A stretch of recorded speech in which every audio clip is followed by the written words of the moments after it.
اللہ اللہ لا الہ الا ہوا۔ بسم اللہ الرحمن الرحیم، نحمدہ ونصلی علی رسولہ الکریم واہل بیتہ الطیبین الطاہرین المعصومین۔ یہ ایک موضوع ہے کہ قرآن میں تحریف ہے یا نہیں، اور یہ پرانا ایک الزام ہے کہ قرآن پر شیعوں کا عقیدہ نہیں ہے، اور قرآن شیعوں کے 40 پارے ہیں، اور پتہ نہیں کیسی کیسی باتیں۔ آج ہم اس الزام کی وضاحت فرمائیں کہ شیعان حیدر کرار کا عقیدہ یہ ہے کہ وہ قرآن جو حضرت عثمان رضی اللہ نے جمع کیا، وہی قرآن میں نہ ایک واو زیادہ ہے نہ ایک واو کم ہے، یعنی ایک حرف کی نہ زیادتی ہے نہ کمی ہے۔ اور شیعان حیدر کرار اسی قرآن پر ایمان رکھتے ہیں، اسی سے اپنی دلائل قائم کرتے ہیں۔ اور پھر یہ کہ الزام لگانے والوں نے شاید شیعہ مسجدوں میں جا کر قرآن کو دیکھا ہی نہیں۔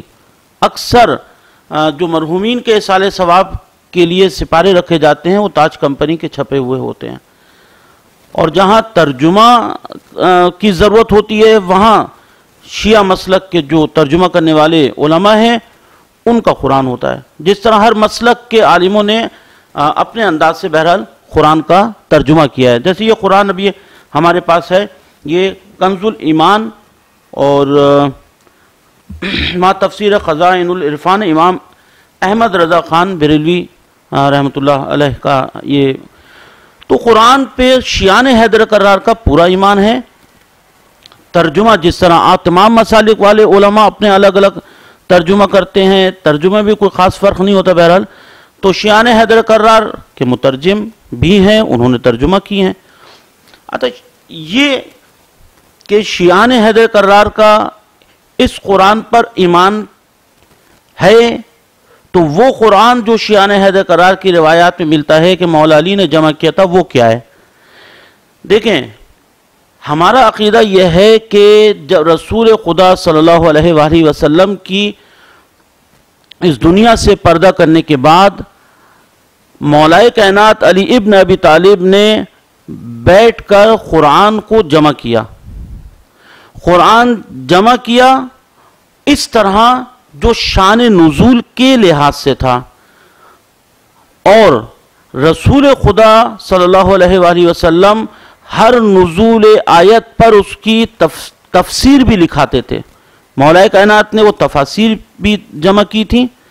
جب مولا کائنات نے قرآن جمع کیا تو قرآن تو یہی تھا، لیکن اس قرآن میں جو مولا کائنات نے جمع کیا شان نزول کے لحاظ سے آیات تھی اور سورے تھے، اور اس میں رسول پاک کی ہوئی تفاسیر بھی تھی۔ اس لیے جب مولا کائنات حضرت علی ابن ابی طالب وہ جمع کیا ہوا قرآن صحابی رسول کے پاس لے کر گئے تو انہوں نے کہا ہم نے بھی قرآن جمع کر لیا ہے، ہمیں آپ کے جمع کیے ہوئے قرآن کی چند ضرورت نہیں ہے۔ تو ہمارا عقیدہ یہ ہے کہ جو حضرت عثمان رضی اللہ نے قرآن جمع کیا وہی قرآن مولا کائنات نے جمع کیا۔ مولا کائنات نے جو قرآن جمع کیا اور حضرت عثمان رضی اللہ نے جو قرآن جمع کیا، اس میں ایک واو کی نہ کمی ہے نہ زیادتی ہے، فرق صرف ترتیب کا ہے۔ اور ایک فرق ترتیب یعنی سورے ترتیب کے ساتھ ہوں، مکی سورے اپنی شان نزول کے تحت ہوں، مدنی سورے اپنے شان نزول کے لحاظ سے ہوں، آیات اپنی شان نزول کے ساتھ ترتیب رکھتی ہوں۔ تو یہ فرق ہے حضرت عثمان رضی اللہ کے جمع کیے ہوئے قرآن اور مولا کائنات کے۔ اچھا، اس پر ہم ابھی آپ کے سامنے گزارشات عرض کرتے ہیں۔ دوسرا جو فرق تھا وہ ناسخ و منسوخ کا تھا۔ حضرت عثمان رضی اللہ نے جو قرآن جمع کیا اس میں ناسخ و منسوخ کی ترتیب نہیں کر پائے، اور یہ ہم ان کی اہانت کے لیے نہیں بلکہ وہ جس حالات میں تھے ان کو جو ملتا گیا وہ جمع کرتے گئے، وہ بھی بہت بڑی خدمت ہے۔ ہم نے جو کہا عرض کیا تھا کہ مولا کائنات علی بن ابی طالب نے جو قرآن جمع کیا تھا تو اس میں قرآن کی آیات ناسخ و منسوخ کے لحاظ سے بھی ترتیب میں تھی. جیسے ہم یہ عرض کریں سورہ بقرہ 234 آیت والذین یتوفون منکم عدت کے حوالے سے ہے، اور اس میں عدت جو بیان کی جا رہی ہے 4 مہینے 10 دن، یہ پہلے ذکر ہے. اور 240 میں سورہ بقرہ 240 میں عدت کیا بتائی جا رہی ہے؟ پورا سال، جبکہ پہلے تھا یعنی سال بھر عدت تھی اور پھر وہ منسوخ ہو گئی سال بھر کی عدت، اور پھر ناسخ جو تھی وہ 4 مہینے 10 دن تھی. تو منسوخ کیا ہونا چاہیے؟ پہلے ہونا چاہیے، ناسخ بعد میں آنی چاہیے.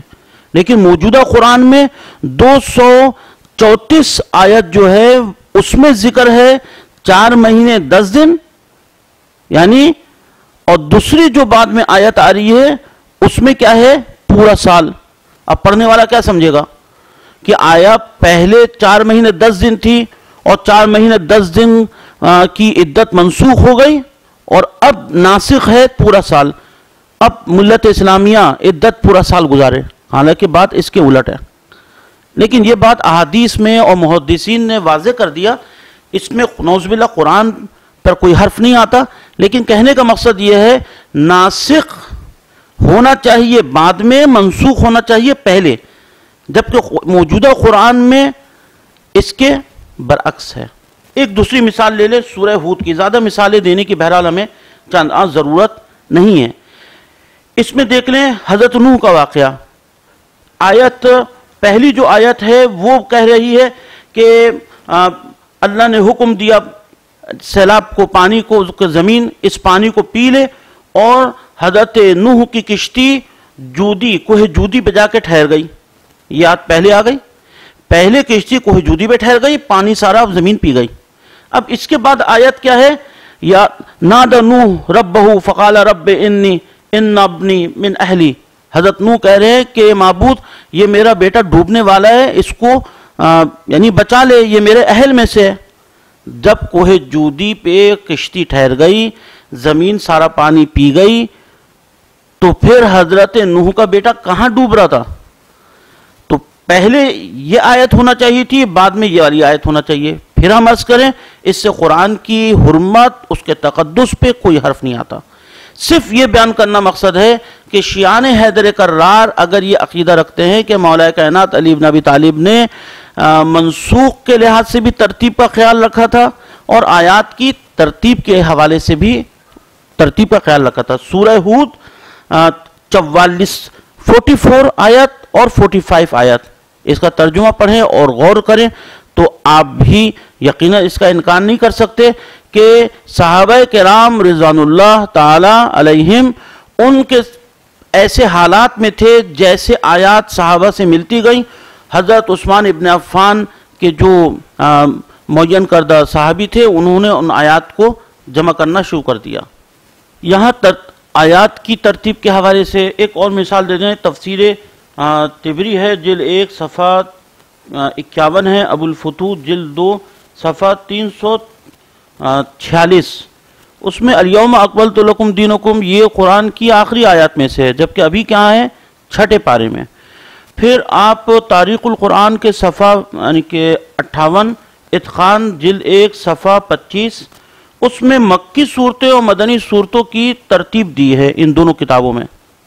مثلا اقرأ بسم ربک الذی، الفاتحہ، واللیل اذا یغشی، والعصر، یہ ایک ترتیب ہے جو ہم آپ کو اسکرین میں دکھا دیں گے.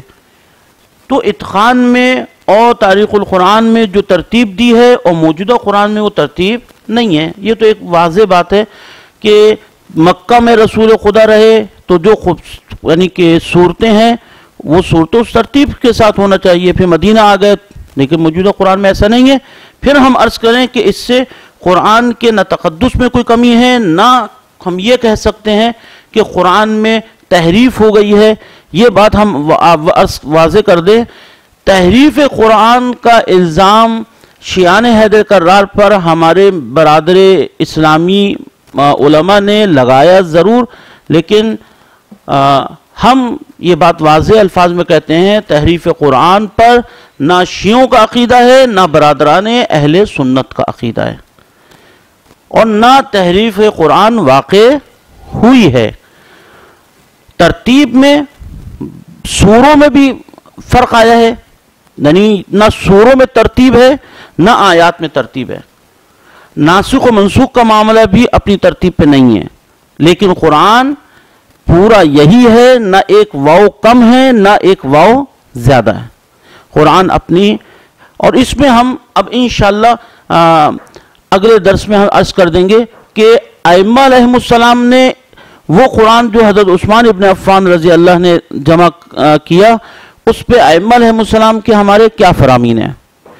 جو بہرحال اس قرآن پر ایمان نہ رکھے جو حضرت عثمان ابن عفان رضی اللہ نے جمع کیا، اس کا شیعان حیدر کرار کے عقیدے سے واسطہ نہیں ہے۔ مولا کائنات نے جو قرآن جمع کیا تھا وہ ترتیب کے مطابق تھا، سورے بھی ترتیب میں تھے، آیات بھی ترتیب میں تھی، پھر رسول نے جو تفاسیر لکھوائی تھی وہ بھی تھی۔